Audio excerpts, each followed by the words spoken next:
A live é curta, tá? A live é curta, eu não vim aqui para ficar, certo? Sem muita direção. Eu vim aqui trazer um conteúdo que é o conteúdo que a gente chama de Fundamentos de Forense Digital, tá? Que é um webinar homônimo ao nosso treinamento de Fundamentos de Forense Digital, que é aquele treinamento ou aquele webinar feito para quem está começando, para quem quer entender para onde vai, né, o que é forense, aonde eu posso atuar quando eu falo de forense, né? Uma área que tem tido tanto ibope aí no mercado, né? E a gente veio aí realmente trazer esse conteúdo.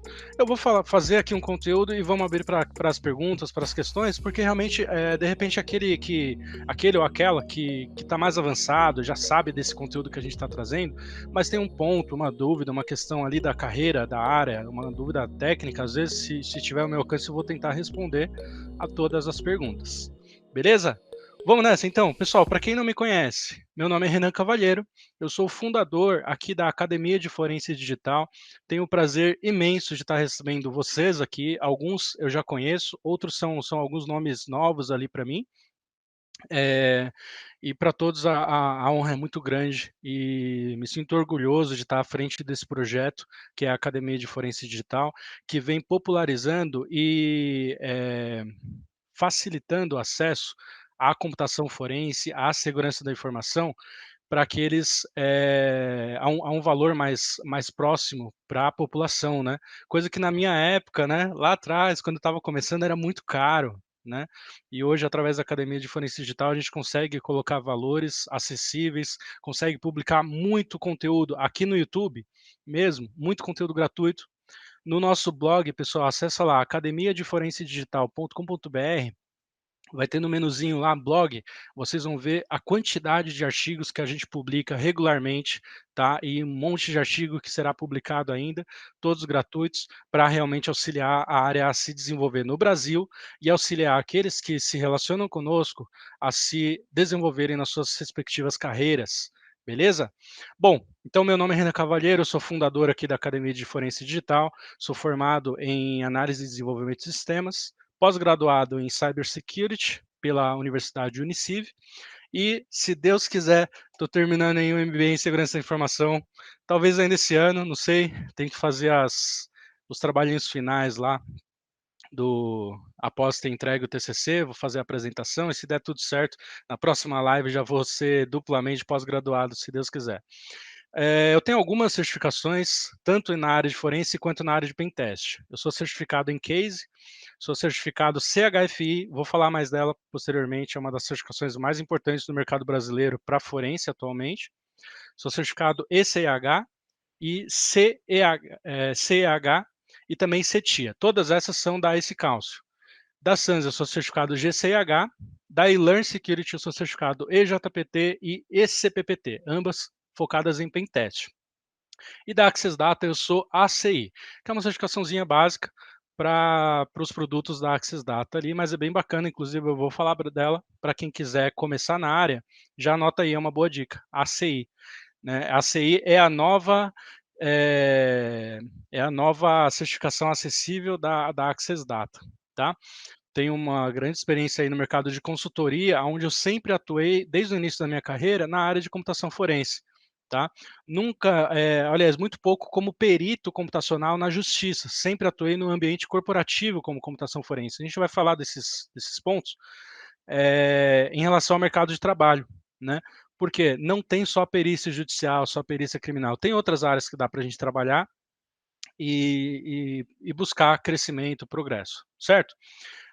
Sou instrutor das certificações CHFI. Se você for buscar essa certificação pela empresa ACAD-TI, que é um dos principais players hoje de certificações da Ace Council, você vai me ter lá como instrutor e eu vou ter o prazer de ter você lá como estudante para a gente trocar experiências e conhecimentos. Também sou instrutor das ECIH e da CETIA. Beleza? Bom, vamos lá então. Vamos começar falando o seguinte: o que é forense digital?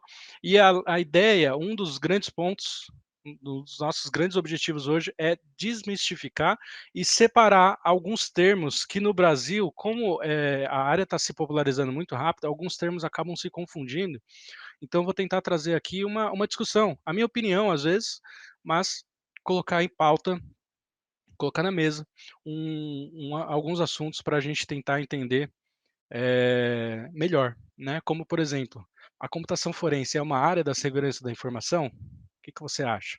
Fala aqui no chat para a gente ver se a gente consegue ir conversando, né? O pessoal já está perguntando ali de certificações. Vamos nessa então. Pessoal, o que que é forense digital? Forense digital é uma área derivada das ciências forenses. É as ciências da computação aplicada à ciência forense, tá certo? O que que é ciência forense então? Vamos voltar um pouquinho. Ciências forenses é um conjunto multidisciplinar de ciências aplicadas que visa o fórum, que visa o uso judicial daquilo, tá certo? Então, quando a gente pensa em computação forense, ou ainda em modo mais amplo para envolver toda a tecnologia forense digital, nós estamos pensando no uso da tecnologia para o âmbito judicial, para o âmbito fórum, forense, tá certo? Então, a gente precisa tratar a forense digital com o devido respeito e voltar às origens, falar de metodologia, tomar cuidado para não ficar naquele, naquele âmbito de muito técnico, né? Muito tutorial, receitinha de bolo, de ferramenta.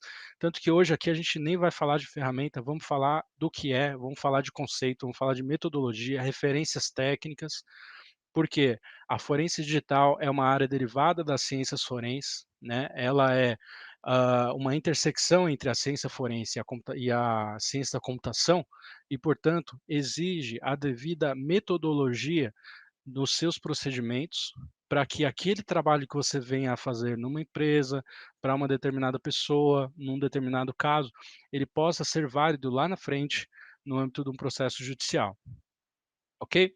Bom, quais são as sub-áreas da forense digital, né? A academia de forense digital, ela é, se você olhar lá no site, lá os nossos treinamentos, a gente dividiu a forense digital em vários pedacinhos. Por quê? Porque a gente precisa dividir as coisas para conseguir entender. Se eu te dar aqui um monte de coisa num assunto só, numa palestra só, num treinamento só, a gente vai ser muito raso nesse assunto, tá certo? Então nós viemos já desde muito tempo com uma proposta de dividir a forense digital em várias etapas. É por isso que é Academia de Forense Digital, não Academia de Computação Forense, por exemplo. Porque a gente decidiu que, pô, vamos colocar aqui computação numa caixinha, aonde a gente vai estudar PC, arquitetura, né, plataforma PC, onde a gente vai estudar servidores. Vamos colocar aqui sistemas operacionais de plataforma PC, macOS, Linux, várias distros, várias distribuições, né? Vamos colocar aqui Windows 7, 10, Server, né? Vamos colocar agora uma outra caixinha. Vamos criar uma caixinha de dispositivos móveis. Porque é completamente diferente uma coisa da outra. Quando você pega, e a gente vai dar uma olhada nas referências técnicas, você pega a ISO 27037, você pega a RFC 3227, você vai ver que existem recomendações de como você deve lidar de acordo com o tipo de dispositivo. Se ele está ligado, você age de uma forma, se ele está desligado, você age de outra. Se você tem suspeita que ele está ligado e criptografado, você age de uma outra forma, certo? E quando você fala de dispositivos móveis, tem de novo uma outra forma para você lidar, tá? Porque dispositivos móveis, celulares, não se comportam, de maneira geral, na mesma maneira como se comportam os computadores, né, pessoais, os PCs, no âmbito de extração de dados, né? Quando você fala de extração de dados de um HD, é muito fácil, né? Você pega qualquer tutorial na internet, você vai ver, tem diversas formas, vamos dar um exemplo. Remove o HD, coloca ali, conecta ele num bloqueador de escrita e faz a cópia física através de uma ferramenta como o FTK Imager, Tableau, Solo, sei lá. E um celular? Você vai arrancar o HD do celular? Se você fizer isso, você está fazendo uma técnica chamada chip-off. Dificilmente você vai ligar o celular de novo. Então tem diferença. Por haver diferença, a gente precisa separar. Então vamos fazer o seguinte: forense digital é uma área que engloba computação forense, forense em dispositivos móveis, forense em memória, forense em internet, forense em nuvem, forense em IoT, né? E a gente pode ir dividindo em várias caixinhas, porque aí a gente pega um grupo de pessoas, né? Faz ali uma força-tarefa em cada caixinha e vai estudar. para conseguir elevar o nível dos estudos de forense digital no Brasil. É dessa forma que a Academia de Forense Digital se propõe a desenvolver a pesquisa e trazer inovações e consolidações dentro da área de forense digital, tá certo? Eh, Bom, falamos aí das sub-áreas, né. Vamos falar então, um pouquinho melhor sobre essas tais referências técnicas que eu mencionei, tá. Vocês vão ver aí, anota, se você tem interesse de atuar, ou você já está atuando, mas não conhece essas normas, aliás, essas referências, presta atenção, você precisa conhecer, tá? Você precisa ler, estudar, se debruçar, comer como diriam os antigos, né, comer com arroz e farofa, tá? Pra você realmente conhecer ali e saber como lidar, porque essas são as normas que, são as referências, são a base, a guia para para você atuar na área. Então, quando você estiver lá na frente da sua carreira, for nomeado como perito, por exemplo, e você tiver feito algum procedimento que não é amplamente embasado nessas normas que a gente vai falar, você pode vir a ter o seu laudo, rejeitado, né, rechaçado ali e até mesmo ser descredenciado, dependendo da forma como você estiver atuando, você pode vir a perder o seu cadastro, pode vir a sofrer um processo, né, de litigância de má-fé, por exemplo, tá, por ter agido de maneira, imprópria, por ter efetuado determinado procedimento que causou dano à evidência, ao processo. Então, faz o seguinte, tem intenção de atuar nessa área, o que você precisa fazer antes de qualquer coisa é estudar essas normas. Que normas, Renan? A ABNT ISO 27037. Abre aí, abntcatálogo.com.br, você vai ver, dentre outras, a ABNT ISO 27037, que é uma referência técnica que dita sobre o manuseio de evidências digitais, tá? Quanto ao manuseio, o que ela quer dizer com manuseio? Ela quer dizer desde o primeiro momento de identificação da evidência, de coleta da evidência, quando você identifica, você vai lá e aí leva consigo aquela evidência, seja para o seu laboratório, seja para uma sala reservada no local do incidente, e faz a aquisição. Então, vamos combinar aqui, até eu falo errado às vezes, porque é o costume, né. No Brasil, a gente se refere à coleta como sinônimo de cópia, tá. Se você ler lá a ISO 27037, ela vai destacar para você muito bem a diferença entre coleta e aquisição. Coleta é levar o aparelho consigo, o dispositivo, a evidência levar consigo. E a aquisição é o que no dicionário da informática se refere à cópia. Tá? Então, você vai ver lá na ISO, nos passo a passos ali que eles te dão, na ISO 27037, que você pode adquirir no próprio site da ABNT, tá? Vai pagar ali um valor de aproximadamente R$ 150, um pouquinho mais, um pouquinho menos, não lembro. Você também pode buscar outros sites, como o da Target, por exemplo, que vão vender mais barato, devido a uma maneira, um modelo de negócio diferente. Eu acho que com uns R$ 20 você deve comprar ali essa ISO também lá pelo site da Target, tá? Fica de olho. Mas obviamente eu recomendo, assim como eu fiz, que você compre direto lá do site da ABNT, que já vem com seu carimbado, seu nome, seu CPF, você pode, fazer uso daquilo formalmente, de maneira mais tranquila, né, com a devida, referência bibliográfica, mas é um documento para se chamar de seu, né. E a ISO ela vai falar de todos esses procedimentos quanto ao manuseio de evidências digitais: identificação, coleta, aquisição, tá, e preservação. A ISO vai falar muito bem sobre cada uma dessas etapas que você, estudante ou profissional da área, tem que saber de cor e salteado, de trás para frente, invertido, embaralhado, tá? Para poder atuar na área, para você evitar cometer erros que podem vir a te levar a um processo judicial, um processo contra você, tá? Por agir temerariamente, né, um processo de litigância de má-fé contra você.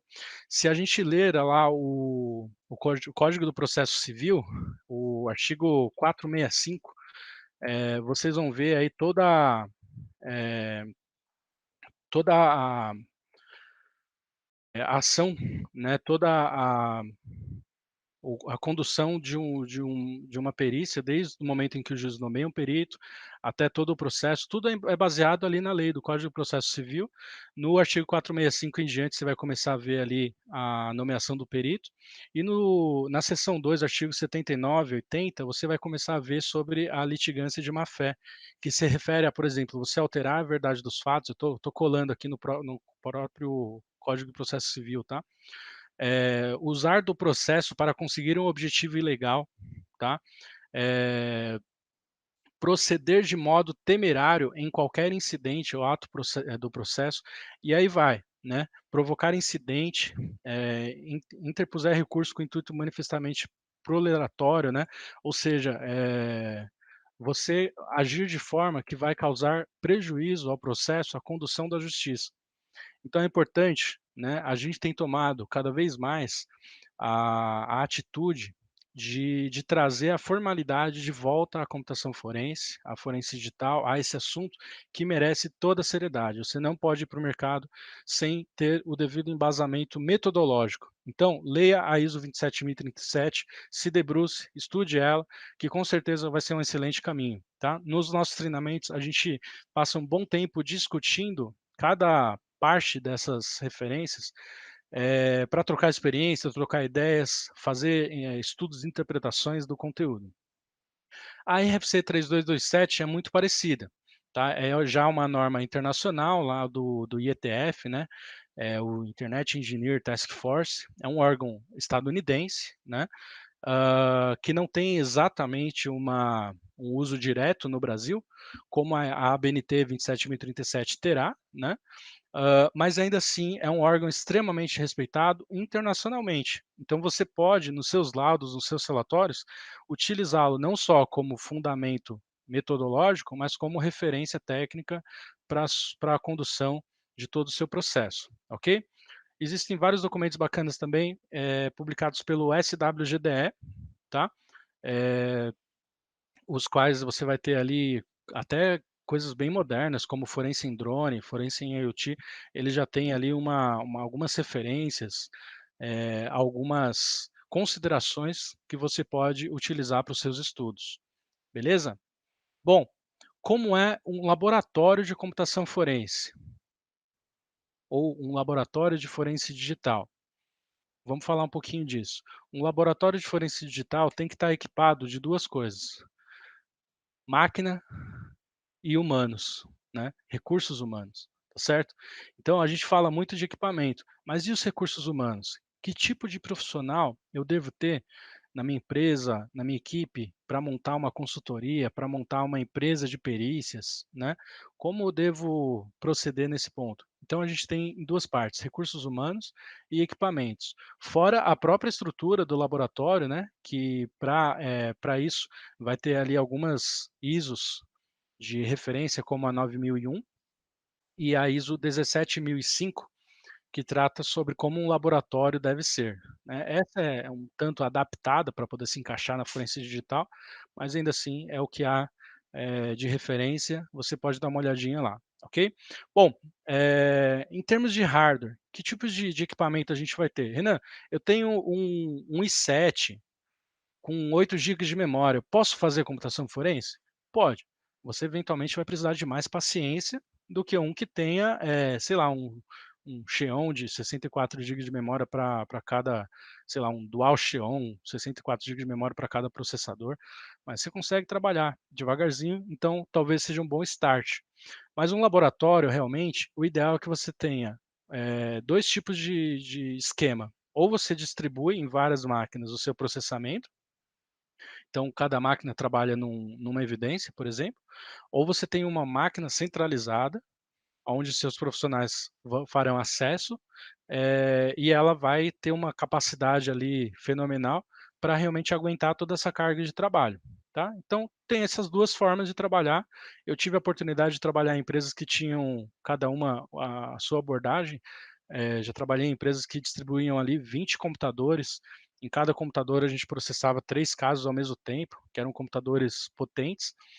E também tive a possibilidade de trabalhar em empresas que tinham um servidor de grande porte, um RAID, para ter um I/O de disco alto, né.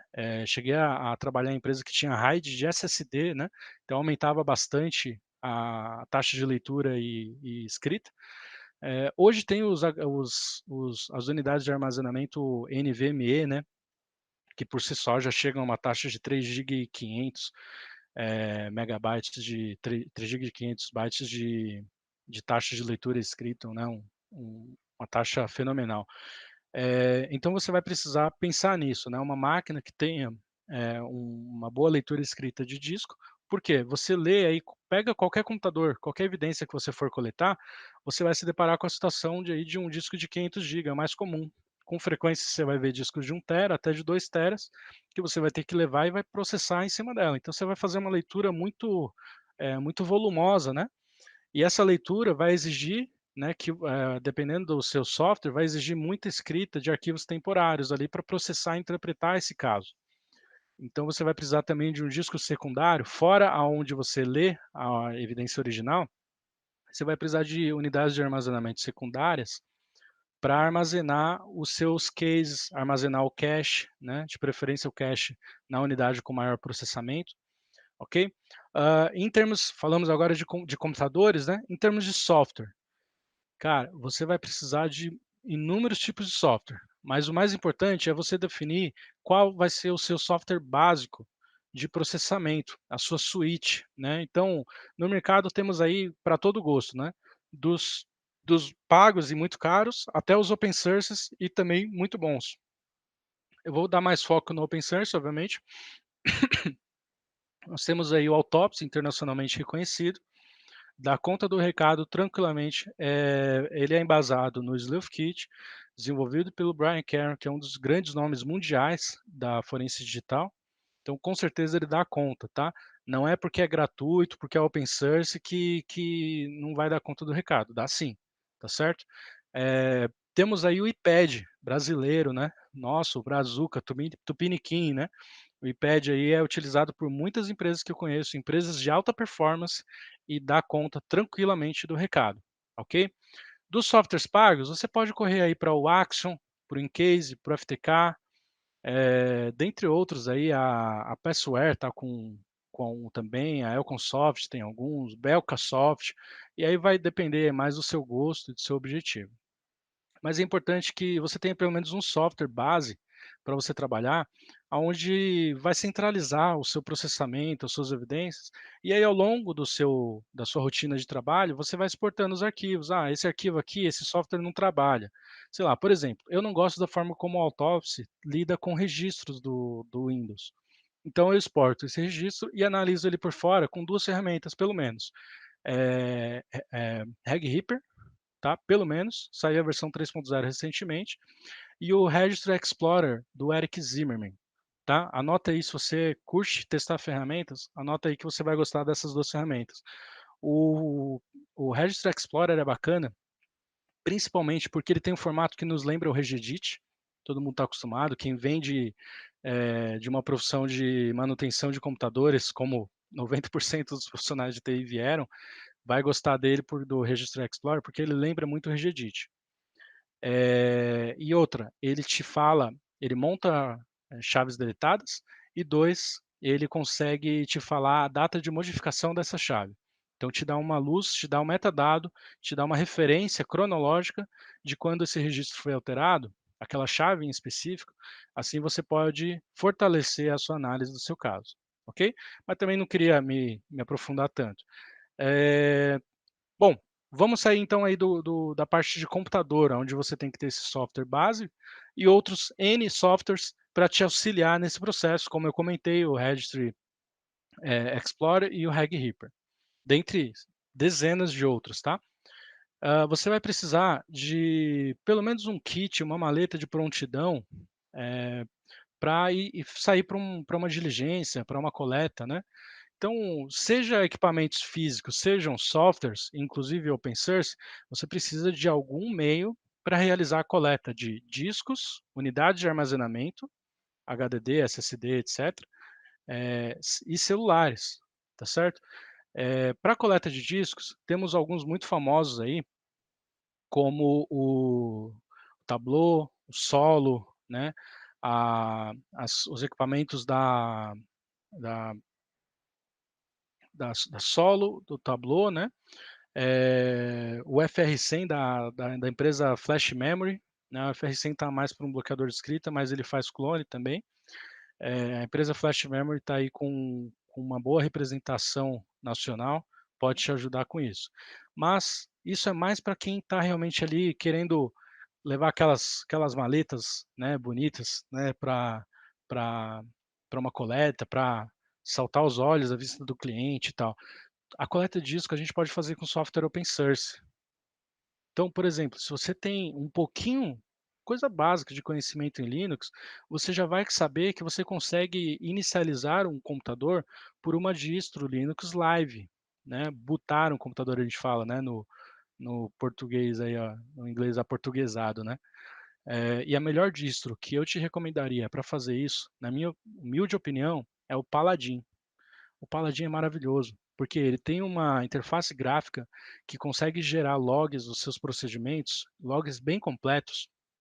Se você faz uma imagem de determinado formato, ele lá atrás vai usar uma determinada ferramenta, que é o DC3DT.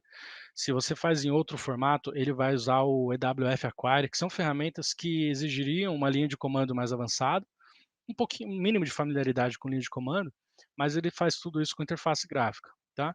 Agora, o profissional de forense não pode ter medo de linha de comando. Pelo contrário, no nosso curso de computação forense, a gente passa metade do curso falando de hexadecimal, tá? Em hexadecimal e linha de comando, outra boa parte do treinamento, tá? Por quê? Você está levando ali o título de especialista, né? Então tem que realmente se aprofundar. Isso não quer dizer que você não possa buscar desempenho.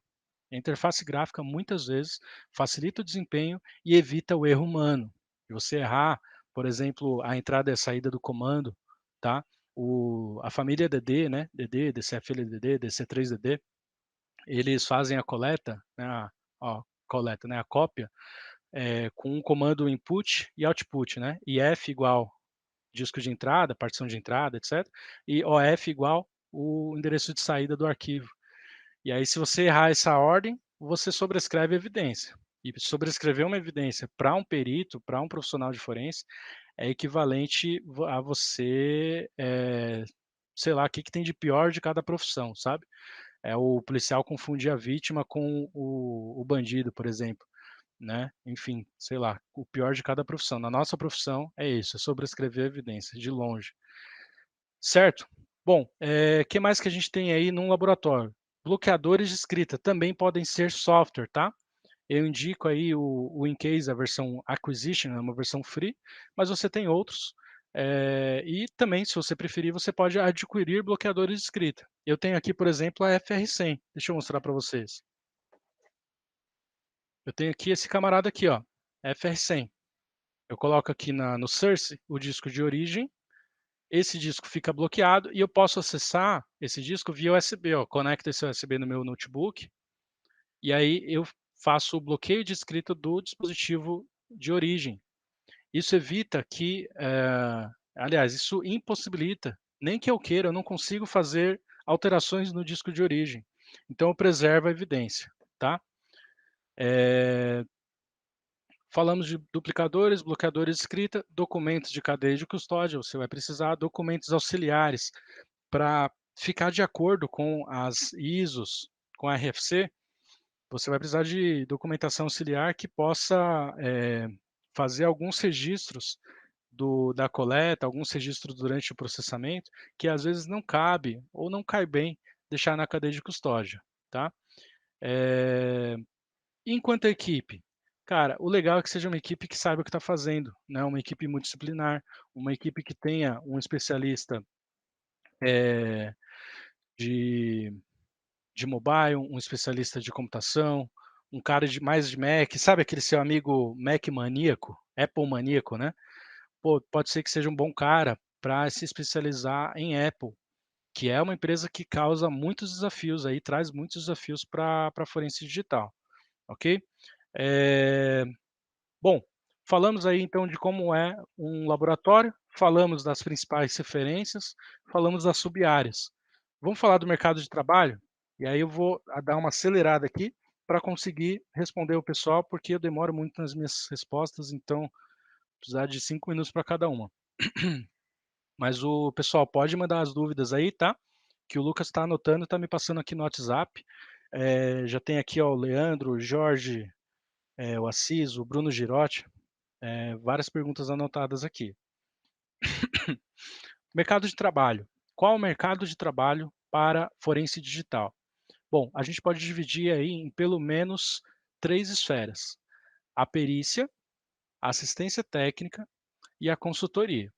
A perícia a gente pode dividir entre perito criminal, que é a perícia oficial, aquela que você tem que fazer concurso público para entrar, você se torna policial, né? Vai ser polícia científica. Tem o perito judicial, aquele que vai se cadastrar, vai ficar no hall de peritos do juiz, e o juiz eventualmente vai nomeá-los para auxiliar em alguma matéria técnica, de acordo com o CPC, que eu passei aí para vocês.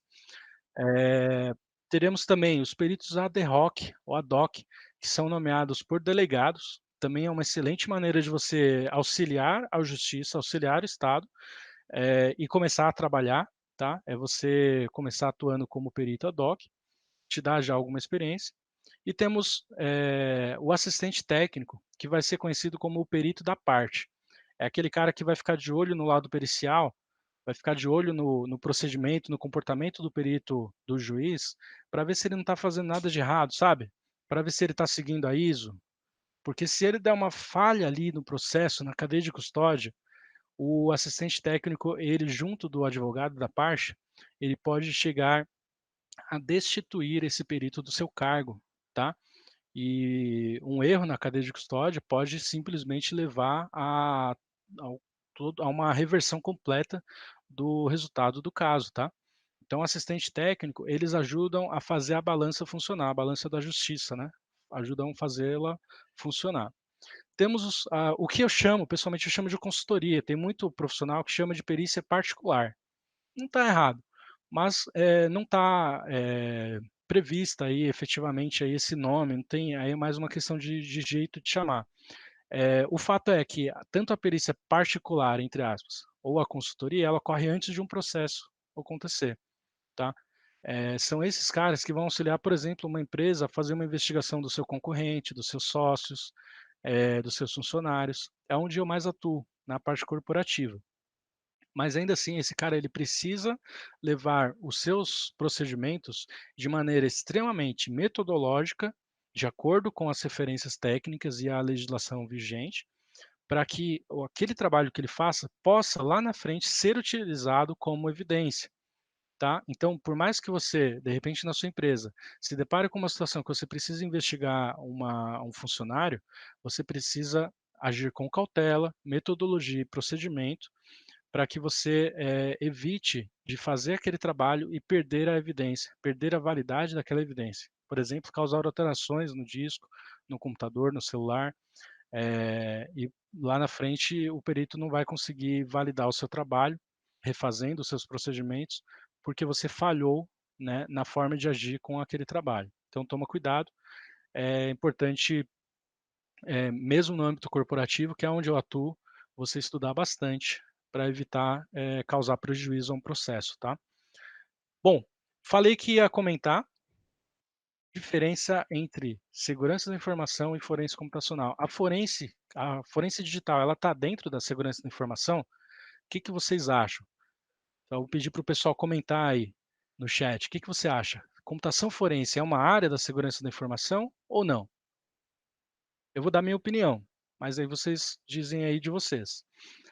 Acaba se confundindo muito, porque dentro do fluxo de resposta a incidentes, que é uma área da segurança da informação, né, a resposta a incidentes, dentro do seu fluxo, tem uma etapa de forense, tá? E ali vai atuar, que é onde eu atuo atualmente, de fato, né, dentro do fluxo de resposta a incidente, você tem uma etapa que é a forense computacional, que é a coleta de evidências, a análise dessas evidências, até para, dependendo do âmbito da empresa, se for uma empresa já com uma certa maturidade de threat intelligence, a forense pode ser utilizada para extrair IOCs, né, indicadores de comprometimento, para fornecer para a central de inteligência formas de prevenção, né, e formas de distribuição desse conteúdo junto a outros parceiros de inteligência, tá? Então a forense acaba se confundindo por isso. Ela está dentro, no âmbito corporativo, dentro do fluxo de resposta a incidentes. Mas não confunda, porque de origem a forense computacional, ela vem da ciência forense. Então ela vem da perícia, tá? Então tem que tomar cuidado porque elas até se cruzam, mas não estão de fato uma dentro da outra. Renan, em termos de mercado, essa é a minha opinião, tá? Renan, em termos de mercado, eu preciso estudar segurança da informação? Sim. Por quê? Porque as áreas frequentemente se confundem, né? Você está dentro da tecnologia. O tempo inteiro você vai estar ali entre segurança da informação, pode até se deparar com uma entrevista forense, que já tem aquele aspecto mais psicologia forense, né?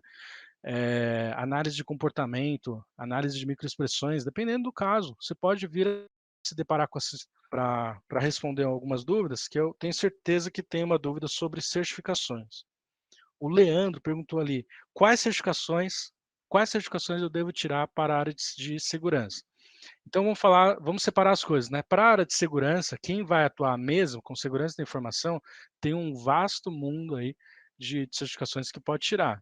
Eu ia começar a responder, eu ia falar automaticamente aqui no roteiro, eu ia falar de certificações, mas eu vi que o Leandro ali já pegou e já trouxe para a gente umas dúvidas sobre certificações. Então vamos lá. Cara, para a área de segurança, você tem um mundo muito vasto aí que você pode tirar de certificações. Você primeiro tem que entender aonde de segurança você quer atuar.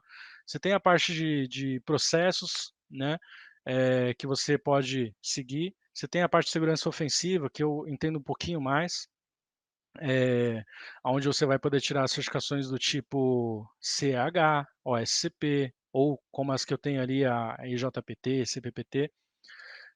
Certificações mais voltadas, dentro da área de segurança da informação, certificações mais voltadas à resposta a incidente. Você tem a ECIH, da qual eu sou professor, junto com a CAD-TI, tá? A ECIH é excelente para resposta a incidentes. Você tem outras certificações como a GCH, também, todas voltadas à resposta a incidentes. E aí tem algumas dezenas aí para segurança mais no sentido mais de processo, mais de estruturação, né? E agora falando de certificações para forense. A mais importante no Brasil, talvez a mais conhecida do planeta, mas no Brasil de longe a mais importante, é a CHFI, tá? Pesquisa aí que você vai ver que a ementa dela é sensacional, são 40 horas de curso, mais uma prova pesadíssima com 140 questões de nível, desde te perguntar o hexadecimal de um arquivo, da assinatura, o cabeçalho desse arquivo, te perguntar sobre o funcionamento de uma partição, te perguntar como é o hexadecimal, o mapeamento de bytes de uma MBR, de uma IJPT, aliás, de uma GPT, EJPT é a certificação, de uma gerenciador de partições GPT, dentre tantos assuntos, tá? Então, se você quer se certificar em forense, dá uma olhada na CHFI, de coração, tenho certeza que você vai curtir. Tem outras. A ECH, por exemplo, ela tem forense dentro, porque ela é uma certificação de resposta a incidente. Então, dentro do fluxo da fundamentação de segurança da informação, falar dos pilares, etc., dentro de um pouco de segurança ofensiva também, ela vai, porque agora, se quer uma certificação mais mão na massa, uma certificação mais pesada e mais reconhecida, em termos de ferramenta, dá uma olhada na ENSE. Foi minha primeira certificação, a certificação do Incase, mas toma cuidado, é uma certificação de software, de ferramenta, tá? Então, não adianta, de repente, você chegar numa empresa que não usa o Incase, você tem uma certificação de Incase, não vai servir para muito, tá? Mas é uma boa certificação, ela vai te cobrar duas etapas, uma teórica e uma prática. Na teórica são cento e tantas questões que você tem que ralar ali para estudar para conseguir responder. E da parte prática você vai receber um estudo de caso e você precisa construir um relatório resolvendo aquele estudo de caso. São as minhas recomendações, que eu acho que são bem interessantes aí. Dentre as outras perguntas que eu já vou responder, considerando o tempo aí que está escasso, mas deixa eu responder aqui a pergunta da Verônica. CH ou CND são pré-requisitos para CHFI? Absolutamente não, tá? É interessante conhecer a CND em especial, que vai lidar mais com estrutura de rede, com arquitetura de rede, com configuração de firewall, proxy, etc., do uso disso para defesa, é legal, mas não é de fato um pré-requisito para a CHFI, tá? Pelo menos não na minha opinião. Talvez no fluxo, no trilho ali de carreira da Scalcio seja. A CH de definitivo não. A CH e a CHFI são praticamente paralelas ali. A CH mais voltada para pentest e a CHFI para forense. Então, se você tem intenção de atuar com forense, pega a CHFI, tá? Agora, não, eu quero atuar com segurança da informação no geral. Então, vai construindo, assim como eu construí o meu currículo, por exemplo, né? Eu tenho um pouquinho de forense, um pouquinho de resposta a incidente, um pouquinho de forense, de segurança ofensiva, e algumas certificações de ferramenta, né, como a ACI e a ENSI, as minhas são certificações de ferramentas, ok? Deixa eu ver mais algumas dúvidas aqui. Voltando lá para o Daniel Cunha. Aos não graduados ou áreas correlatas, os cursos da FD, as certificações e as pós-graduações, os não graduados em TI têm espaço no mercado? Daniel, sem graduação você não vai fazer pós, né? Então vou tirar esse item. Mas assim, vai depender de onde você está, porque a legislação, o Código de Processo Civil não determina que um perito deva ser graduado, tá? Isso é interpretativo. Mas, cara, é legal, é importante sim se graduar, se pós-graduar, correr atrás dessa parte de formação formal pode até ser redundante, mas é importante sim, tá? Porque você vai, o tempo inteiro, como tudo na vida, né, você vai concorrer com pessoas que já têm essa formação, que têm formações superiores, pós, etc. E, infelizmente, né, uma forma de se identificar ou se eh, escolher qual profissional você vai preferir é pelo currículo, e a parte de educação formal tem um grande peso nisso, tá? Não que eu concorde, tá? Inclusive, eu me formei muito recentemente, eu me formei em 2017 na faculdade, tá? Eu já tinha 7 anos de carreira, eu já era sênior, eu já era certificado, eu já dava aula na Academia de Forense Digital, já tinha fundado a Academia de Forense Digital e ainda não era graduado, tá? Mas estava me graduando, estava correndo atrás. Então, isso me possibilitou continuar, ok? Recomendo que, infelizmente, a gente é um tipo de coisa que eu sei que na TI não significa, você ser formado não significa que você tem conhecimento, mas é o que temos hoje, né? Então, Leandro, sobre as certificações eu já respondi. O Jorge, qual o melhor caminho para o desenvolvimento na área de inteligência digital? Jorge, a parte de inteligência, ela vai abarcar vários conhecimentos, né? Segurança ofensiva, segurança defensiva e até mesmo forense, no sentido de identificação de autores, de correlação, né? Então, eu estou caminhando para isso, ainda sou júnior, digamos assim, na área de inteligência. Estou tentando caminhar para esse sentido, tanto que me certifiquei recentemente em Threat Intelligence. E, ao meu ver hoje, o melhor caminho de fato é você ou buscar de bate-pronto uma certificação como a própria CETIA, por exemplo, que é uma certificação de Threat Intelligence, então ela vai te entregar o conteúdo exatamente do que se precisa, ou você constrói isso, né? Constrói isso com um pouquinho de segurança ofensiva, com um pouquinho de cursos e livros à parte, com um pouquinho de forense. Minha opinião, viu, Jorge? Posso estar errado. Os demais aí, se quiserem comentar, pode ser interessante. Valor médio da FR100, e Assis, eu acho que deve estar em torno de 2 a 3 mil reais, viu? Bruno, os bloqueadores de escrita tem um de baixo custo? O mais barato que eu conheço é a FR100, tá por volta de 3 mil reais, mas aí tem que ver lá o orçamento correto na Flash Memory, tá? Agora, se tiver realmente querendo evitar gastar, busca as soluções open source, né? Gasta aí dinheiro numa case USB boa, né, que não vai danificar o equipamento, e utiliza um bloqueador de escrita via software, tá certo? como o perito ad hoc cobra, né, isso tem que ser acordado ali, cara, mas assim, eh, é complicado, viu. Eu conheço ninguém, na verdade, que ganha dinheiro como perito ad hoc, viu. Então, não sei se é o melhor caminho para fazer dinheiro. Eu acho que é um excelente caminho para você, ganhar experiência, tá. De acordo com, hã, as oportunidades que você tiver com relacionamentos, talvez seja interessante você ter nomeações como perito ad hoc, para no futuro você começar a ser nomeado como perito judicial, etcétera. Mas tem que tomar cuidado aí que talvez não seja a área mais rentável que a gente possa ter, ok? Hã, vamos ver o que mais aqui.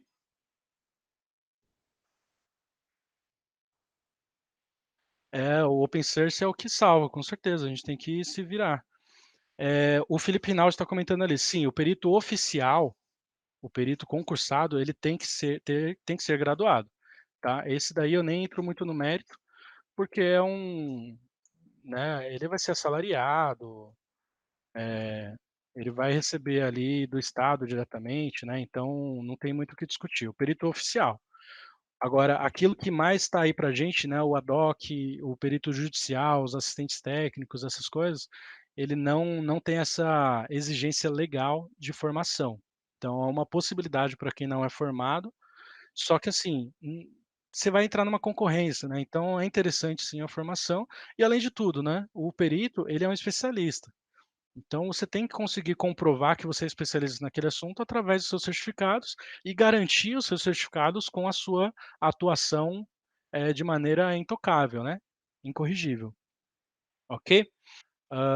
O Marcos está comentando ali, ó, no TRT4 exigem até a pós, e tem que ser atual. Eu acho que faz sentido, né. Infelizmente, a gente tem que, né, seria legal que o pessoal soubesse que no Brasil, infelizmente, tem muita formação que não serve, né, tem muita formação que você só vai lá, bate caneta e já era, né. Então não comprova conhecimento. Mas, de qualquer forma, é a única maneira que muitos recrutadores, incluindo chamando agora os juízes de recrutadores, né, na hora que eles fazem a seleção, dele fazer uma seleção, é uma forma de escolha, né. Não dá para a gente criar amizade com todos os profissionais para saber se o cara é bom mesmo. Infelizmente, o currículo é o nosso cartão de apresentação, e a gente tem que cuidar dele e investir nele, tá. Investir, portanto, em si mesmo. Bom, pessoal, a Academia de Forense Digital se propõe a trazer cursos desde o básico, que é o curso homônimo Fundamentos de Forense Digital, eu acabei de renovar ele. Nesse curso a gente vai ter ali 24 horas de treinamento, mais um período de estudo de caso, para falar de toda a metodologia, discutir a fundo as referências, a legislação, marco civil, Lei Carolina Dickmann, Código do Processo Civil, etc.